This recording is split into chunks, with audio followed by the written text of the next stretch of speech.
ओला dock YouTube channel को subscribe करें और बेल आइकॉन को दबाना मत भूलें।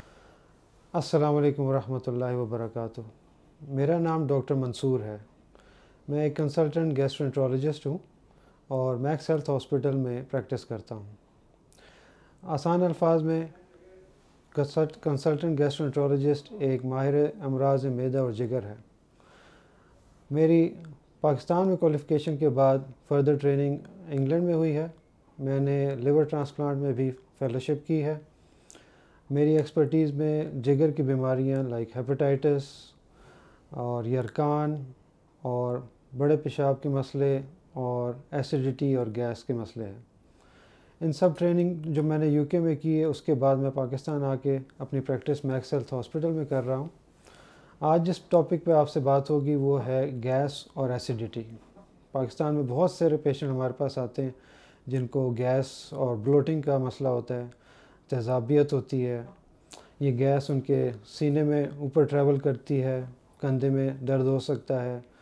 कुछ मरीज़ ऐसा महसूस करते हैं कि उनको सर में गुबार है, कमर में भी दर्द होता है, सीने में जलन होती है। तो इसके बारे में हम बात करेंगे आज के इसकी क्या क्या वजूहात हैं और क्या क्या ट्रीटमेंट हो सकती है। पाकिस्तान के टॉप डॉक्टर्स के साथ अपॉइंटमेंट बुक करें, वो भी पेशेंट फीडबैक देखते हुए।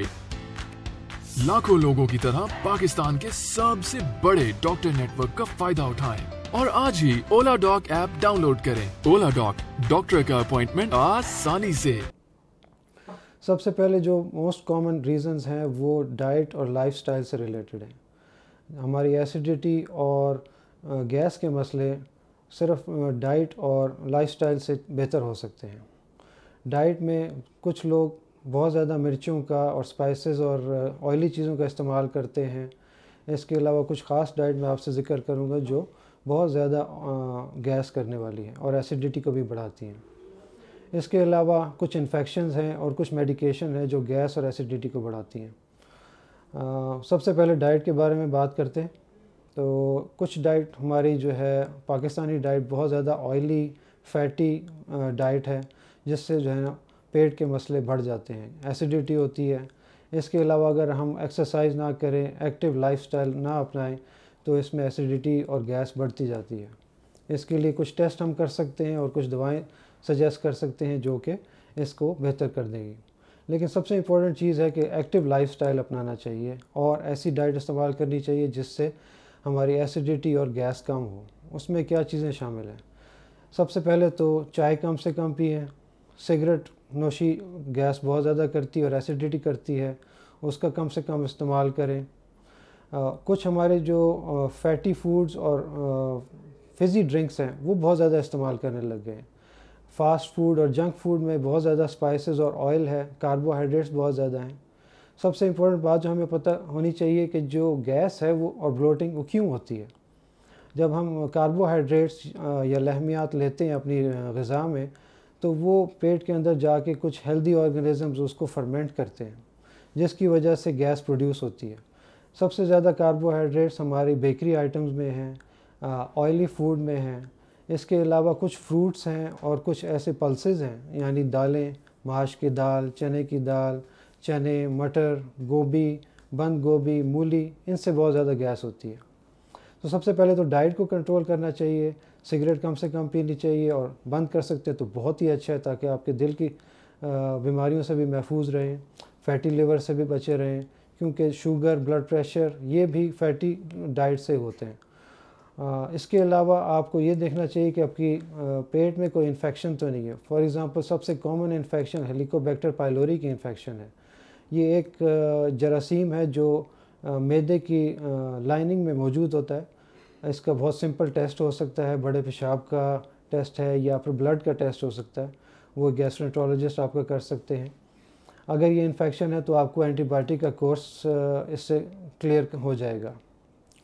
कुछ मरीज़ जो है वो पेट की बीमारियों में इस तरह मुब्तला हो जाते हैं कि वो कुछ दवाइयाँ इस्तेमाल करते हैं। नॉन स्टेरॉयडल एंटी इन्फ्लेमेटरी यानी ब्रूफेन और डिक्लोफेनेक, इससे मिलती जुलती दवाइयाँ, उनसे अगर ज़्यादा इस्तेमाल की जाएँ जो कि जोड़ों के दर्द के लिए और बाकी दर्दों के लिए इस्तेमाल करते हैं हम लोग आम तौर पे, या फिर स्टीरॉयड्स का इस्तेमाल अगर ज़्यादा हो, किसी बीमारी की वजह से, रूमेटॉइड आर्थराइटिस है या कोई और बीमारी है, तो उससे मैदे में अल्सर, तेज़ाबियत बढ़ जाती है और एसिडिटी की वजह से अल्सर्स बन सकते हैं।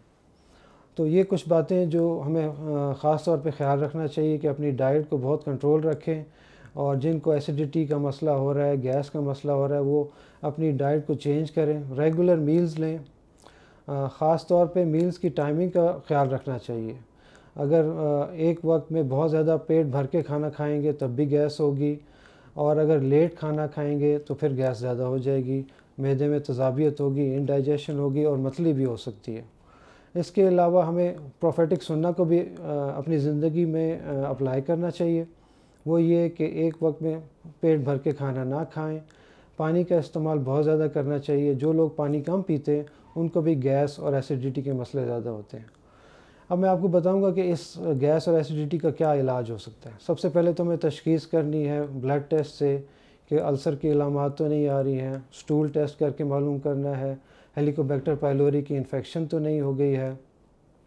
इसके अलावा दवाइयों का जो इस्तेमाल हो रहा है उनको चेंज करना होगा, और कुछ ऐसी एंटासिड दवाइयाँ हैं, तेज़ाबियत को कम करने वाली दवाइयाँ, जिनके इस्तेमाल से एसिडिटी और गैस कम हो जाती है। रिसेंटली हमारे पास कुछ ऐसी दवाइयाँ भी आ गई हैं जो कि गैस और ब्लोटिंग को कम करती हैं, लेकिन ये दवाएँ खाना खाने से पहले लेनी होती हैं। तो इस तशख़ीस के अमल में कुछ ब्लड टेस्ट होंगे, अल्ट्रासाउंड होगा। गैस्ट्रोएंटरोलॉजिस्ट से जब आप रुजू करेंगे तो वो आपके मैदे और पित्ते का मुआयना भी करेंगे अल्ट्रासाउंड से, और एंडोस्कोपी एक टेस्ट है जिससे आप मैदे की बीमारियों का तशख़ीस कर सकते हैं। तशख़ीस के अलावा उसमें इलाज भी शामिल है।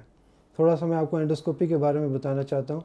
हमारे मुल्क में एंडोस्कोपी के बारे में बहुत ज़्यादा मिसकंसेप्शंस आ गई हैं कि इससे पेट ख़राब हो जाता है, हमेशा के लिए मैदा हाजमा ख़राब हो जाता है। मेरा ख़्याल है क्वैक्स ने और बाकी लोगों ने इसके बारे में बहुत गलत इंप्रेशन बना दिया।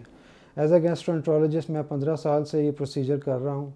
ये बहुत ही सेफ़ प्रोसीजर है, इससे कोई मसला नहीं होता पेट में। गले को सुन कर के हम बेहोशी का टीका लगा देते हैं, और फिर 3 से 5 मिनट का टेस्ट है। इससे मालूम हो सकता है कि मैदे में सोजिश तो नहीं है, जो हम गैस्ट्राइटिस कहते हैं, या हेलिकोबैक्टर पाइलोरी की इन्फेक्शन है तो वो नज़र आ जाती है। अगर कोई ट्यूमर हो, कोई कैंसर हो या अल्सर हो, वो भी हमें नज़र आ जाता है। तो अगर किसी को लॉन्ग स्टैंडिंग मसला ऐसा एसिडिटी का हो और गैस का मसला चल रहा हो, it's best to get endoscopy करा लेना ज़रूरी है, ताकि कोई और बड़ा मसला ना मिस हो जाए। एंडोस्कोपी कराने के लिए आपको खाली पेट होना होगा, और सुबह को आएंगे, एंडोस्कोपी 3 से 5 मिनट में हो जाएगी, और फिर उसकी रिपोर्ट फ़ौरन मिल जाएगी। एंडोस्कोपी की रिपोर्ट के मुताबिक फिर डॉक्टर आपको कुछ दवाएं तजवीज़ करेंगे, और आपकी लाइफस्टाइल और डाइट के लिए भी कुछ रिकमेंडेशंस देंगे, जिससे आप अपनी ज़िंदगी में चेंजेस ला सकते हैं और एक्टिव लाइफस्टाइल अपना के अपनी सारी बीमारियों का इलाज कर सकते हैं। इसके अलावा मैं आपको ये बताना चाहता हूँ कि पाकिस्तान में जिगर की बीमारियाँ बहुत आम हैं। हेपेटाइटिस बी, हेपेटाइटिस सी की शरह बहुत ज़्यादा बढ़ गई है, लेकिन अल्हम्दुलिल्लाह इसका इलाज भी दरियाफ़्त हो चुका है।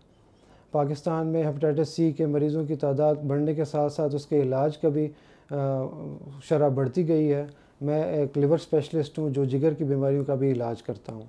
हेपेटाइटिस सी का इलाज दवाइयों से हो सकता है। पुराने ज़माने में 20 साल पहले हमारे पास सिर्फ इंटरफेरॉन के इंजेक्शन थे, जो सिर्फ 50% लोगों का इलाज कर सकती थी।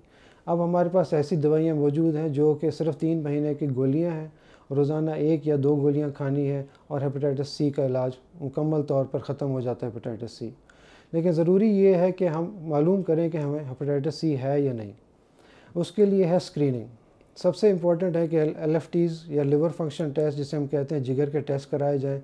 जिसको मैदे में या तकलीफ़ हो या पेट का दर्द हो, या उनके घर में किसी को काला यरकान हो, तो हेपेटाइटिस सी और हेपेटाइटिस बी का टेस्ट कराना चाहिए, स्क्रीनिंग, और उसके अलावा लिवर फंक्शन कराने चाहिए। अगर ये लिवर टेस्ट पॉजिटिव हों और हेपेटाइटिस सी, हेपेटाइटिस बी जिस्म में मौजूद आए, तो लिवर स्पेशलिस्ट से कंसल्ट करना चाहिए। इसका इलाज बहुत आसान है, लेकिन अगर देर कर दी जाए तो लिवर कैंसर भी हो जाता है और लिवर फेल होने की वजह से डेथ हो सकती है, जो कि पाकिस्तान में अभी तक हमें इतनी अवेयरनेस नहीं है। सबसे इम्पोर्टेंट चीज़ है अवेयरनेस बढ़ानी चाहिए। अपने घर वालों को, कोलीग्स को बताना चाहिए कि अगर किसी को शक है कि उसको हेपेटाइटिस बी या सी हो सकता है, तो उसको उसका इलाज कराना चाहिए। तीसरी स्पेशलिटी जो मेरी है वो लिवर ट्रांसप्लांट में फ़ेलोशिप है, जो मैंने लीड्स में इंग्लैंड में की है। इसमें ख़ास तौर पे मुझे मौका मिला लिवर ट्रांसप्लांट के मरीज़ों की देखभाल करने का, और अगर किसी को लिवर ट्रांसप्लांट की ज़रूरत हो तो उसके लिए हम सारी असेसमेंट करते थे वहाँ पे। यहाँ पे भी पाकिस्तान में हमारे पास टेस्ट मौजूद हैं। लिवर ट्रांसप्लांट की फैसिलिटी अब इस्लामाबाद पिंडी में भी क्वाइट वाइडली अवेलेबल है। अगर किसी को लिवर कैंसर है, लिवर फेल हो गया, तो हमें ये चीज़ कंसिडर करनी चाहिए। एक और टेस्ट जो मैं आपको बताना चाहता हूँ जो मेरी स्पेशलिटी से रिलेटेड है वो ERCP है। ये एक ख़ास किस्म की एंडोस्कोपी है जो ट्यूब में फंसी हुई पथरी के लिए है। पित्ते से कुछ ट्यूब निकलती है जो बड़ी छोटी आंत में जाके लगती है। इस पित्ते में कभी कभार पथरी जमा हो जाती है, और जब ये पथरी निकल के नीचे आके ट्यूब में फंस जाए तो इसका और कोई इलाज नहीं है सिवाय इसके कि इसकी ERCP करके उसका निकाला जाए। ये एक ख़ास टेस्ट है जो एंडोस्कोपी के थ्रू किया जाता है, जिससे पथरी को निकाल के ख़ारिज कर दिया जाता है और वो ट्यूब अनब्लॉक हो जाती है। बाज़ दफ़ा स्टेंट या प्लास्टिक ट्यूब डालनी पड़ती है। तो अगर किसी को मैदे में दर्द हो रहा है तो वो पित्ते में पथरी की वजह से भी हो सकता है। तो मेरी एडवाइस होगी कि अल्ट्रासाउंड और मज़ीद टेस्ट करवाएं। अगर किसी को पथरी का मसला है तो मेरे से कंसल्ट करें। मैं मैक्स हेल्थ हॉस्पिटल में बैठता हूँ शाम के वक्त। अपॉइंटमेंट के लिए आप मैक्स हेल्थ हॉस्पिटल रिंग कर सकते हैं। और अगर किसी को गैस, एसिडिटी या कोई और बीमारी है जो मैदे और जिगर और बड़ी आंत से रिलेटेड है, बवासीर का मसला है, इन्फ्लेमेटरी बाउल डिजीज़ या कोलाइटिस है, तो वो मुझसे यहाँ पे अपॉइंटमेंट लेके रुजू कर सकते हैं। इसके अलावा आप ओला डॉग के थ्रू भी मुझसे अपॉइंटमेंट बुक कर सकते हैं, जो कि ईज़िली अवेलेबल है ऑनलाइन सिस्टम, जिनकी एप्लीकेशन भी मौजूद है। Thank you.